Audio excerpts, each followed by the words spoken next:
Just got a jumping spider or learning more about them? Avoid these mistakes at all costs.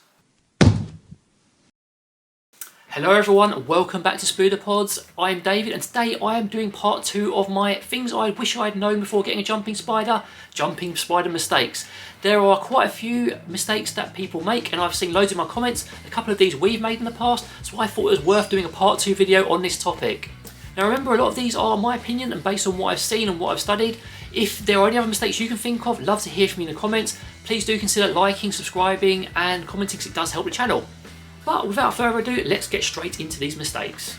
Now coming in at number 5 is maintaining humidity. A lot of people have been saying their jumping spiders have been taking longer to molt, they've been worried about molting, or that their jumping spider hasn't made it through a molt. And one of the major reasons behind this is maintaining humidity in their enclosure. It's often something that's overlooked and it's really important. I've got a video all about jumping spider molting, I'll leave a card for now. But when you notice your jumping spider acting a bit differently, when they're going to their web more, spending loads of time there, you want to maintain the humidity levels in their enclosure. This can be done just by maintaining the humidity of the substrate. It can be done by giving spritzes on the inside of the enclosure, which is also good when they're molting anyway, but maintain that humidity because it will be much easier for your jumping spider to molt and they'll be much happier and it'll be much more likely to be successful. Number 4 in the mistakes list is providing them no hide. I've noticed that my jumping spiders absolutely love to have some sort of hide in their enclosure rather than just making a web in a corner. A lot of other people have echoed the same sentiment, so even if you're just going to provide them one, give them one hide in their enclosure or a little area which looks a bit tucked away behind branches or plants. It'll make them feel much more comfortable, potentially make them feel less stressed, it'll give them somewhere to go and relax and maybe molt, which will make things a lot easier for them and for you.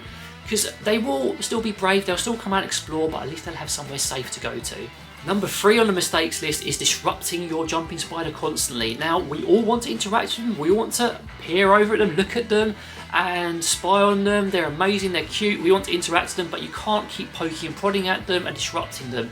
They need time to themselves just like we do, so it's often best just to leave them alone sometimes. Observe from afar and just film footage once a day or something so the rest of the day they can relax. It's really important they have their me time just like we do, because if you constantly disturb them, handle them, it will stress them out and you need to kind of contain how excited you are, which is difficult because they are very adorable. Number 2 is overfeeding your jumping spider. Now I talked about feeding in the last video, but I didn't really talk about overfeeding much. Now it's really important that you get your feeding right with your jumping spider. You want their abdomen to be about the same size as their torso or head, basically. That's a good size for it. When they're younger, you can overfeed them a little bit because they will be molting more often.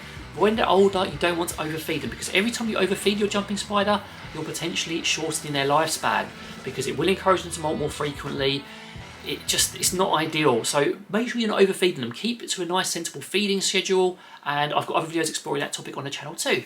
Number 1 on my mistakes list for part 2 is light. Now I'm increasingly noticing the more I interact with my especially smaller jumping spiders is that they do need a light source. I've mentioned this before in other videos, you need to make sure they have a light source because if you don't and your room's dark, yes they may be able to interact, they may be able to move around, but they'll be doing that primarily through feeling. They have an excellent sense of vision, they need to have a light source. That can be just a lamp.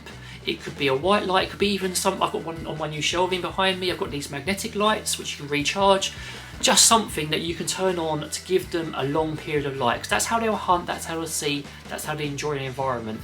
The other sort of benefit of having a light is it makes it more pretty for you when you're taking your photos and you can observe them much more clearly. It also makes them more active. So like with temperature in the previous mistakes video, lighting is very important for them. So guys, that's it. That's my part 2 of things I wish I'd known, jumping spider mistakes. If you have any more that I might have missed, I hope I've covered most of them now. Happy to hear from you down in the comments. But in the meantime, from me and the swarm, take care and see you later.